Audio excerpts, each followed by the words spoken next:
So our book of the day today is Ada Twist Scientist. And one thing I love is a book with a surprise, so check this out. This is the cover, this is the sleeve, and let's look under the sleeve and look at that. It's just like a surprise book cover, so I kind of like that. So anyways, what we're gonna do is we're going to read the story and we're gonna talk about what it's like to be a scientist and what does it mean to be a scientist and what does a scientist look like. And I love Ada Twist. So let's go ahead and check it out.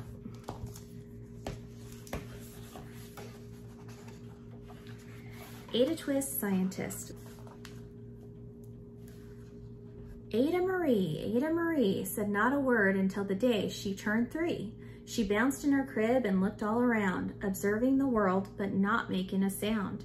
She learned how to climb and make her big break with a trail of chaos left in her wake. She ran through the day chasing each sound in sight and didn't slow down till she conked out at night. Her parents were frazzled but tried not to freak, but Ada grew bigger and still did not speak. Clearly young Ada, with lots in her head, would have something to say when it ought to be said. That's just what happened when Ada turned 3. She tore through the house on a fact-finding spree. She climbed up the clock just as high as she could. Her parents yelled, "Stop!" as all good parents would. Ada's chin quivered, but she did not cry. She took a deep breath and she simply asked, "Why? Why does it tick and why does it talk? Why don't we call it a granddaughter clock? Why are there pointy things stuck to a rose and why are there hairs up inside of your nose?" She started with why and then what, how, and when. By bedtime she came back to why once again. She drifted to sleep as her dazed parents smiled at the curious thoughts of their curious child. Who wanted to know what the world was about? They kissed her and whispered, "You'll figure it out." Her parents kept up with their high-flying kid, whose questions and chaos both grew as she did. So you can see her questions. Will it be the same? What if? When will it? When? What? Why does it? How does it? What does it do? Why won't it? Even Miss Greer found her hands were quite full when young Ada's chaos wreaked havoc at school. But this much was clear about Miss Ada Twist. She had all the traits of a great scientist.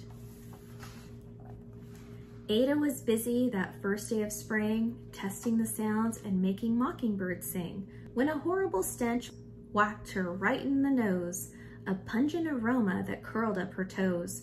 "Zowie," said Ada, which got her to thinking, what is the source of that terrible stinking? How does the nose know there's something to smell? And does it still stink if there's no nose to tell? She rattled off questions and tapped on her chin. She'd start at the start where she ought to begin. A mystery, a riddle, a puzzle, a quest. This was the moment that Ada loved best. Ada did research to learn all she could of smelling and smells, both stinky and good. One hypothesis Ada thought could be true. The terrible stink came from Dad's cabbage stew. She tested and tested, but soon Ada knew it was time to come up with hypothesis 2. Then zowie, the stink stunk again, just like that. Hypothesis 2, it's caused by the cat. The cat couldn't make such a stink on its own. It needed perfume and some fancy cologne. So young Ada tested, the test was a flop. She started again, but her parents yelled, "Stop! Ada Marie, to the thinking chair now. By the time we count to 3. "Enough," said her mother. "That's it," said her dad. Her parents were frustrated, frazzled, and mad. "Why?" Ada questioned. Her mother said, "No." "What?" Ada queried. Her father said, "Go. You've ruined our supper. You've made the cat stink. Enough with your questions. Now sit there and think." She looked at her parents. Her heart turned to goo. Poor Ada Twist didn't know what to do. She sat all alone by herself in the hall, and Ada once more could say nothing at all. And so Ada sat, and she sat, and she sat, and she thought about science and Stu and the cat, and how her experiments made a big mess. Does it have to be so? Is that part of success? Are messes a problem? And while she was thinking, what was the source of that terrible stinking? Ada Marie did what scientists do. She asked a small question, and then she asked two. And each of those led her to 3 questions more, and some of those questions resulted in 4. As Ada got thinking, she really dug in. She scribbled her questions and tapped on her chin. She started with why, and then what, how, and when. At the end of a hall, she reached why once again. Her parents calmed down, and they came back to talk. They looked at the hallway and just had to gawk.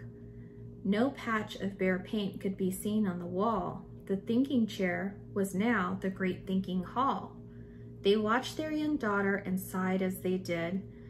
What would they do with this curious kid who wanted to know what the world was about? They smiled and whispered, "We'll figure this out." And that's what they did, because that's what you do when your kid has a passion and a heart that is true. They remade their world. Now they're all in the act of helping young Ada sort fiction from fact. She asked lots of questions. How could she resist? It's all in the heart of a young scientist. As for that smell, what can Ada Twist do but learn all she can with her friends in grade 2? Will they discover the stink that curls toes? Well, that is the question, and someday, who knows? So on this page, you can see some of her friends that we're going to read about later. There's a boy named Iggy Peck, architect, and Rosie Revere, engineer. So this is a great story about what a scientist is. And a lot of people, when they think about a scientist, they think about this. Check out this picture. Or they might think about this. So if I were to ask you, what does a scientist look like? A lot of you guys would never draw a picture of yourself. But that's what I love about Ada Twist Scientists, because this book teaches us that scientists can be anybody. To be a scientist, you've just got to ask the questions. So let's go ahead and start asking some questions and try to be a scientist like Ada Twist. And that's it. Bye.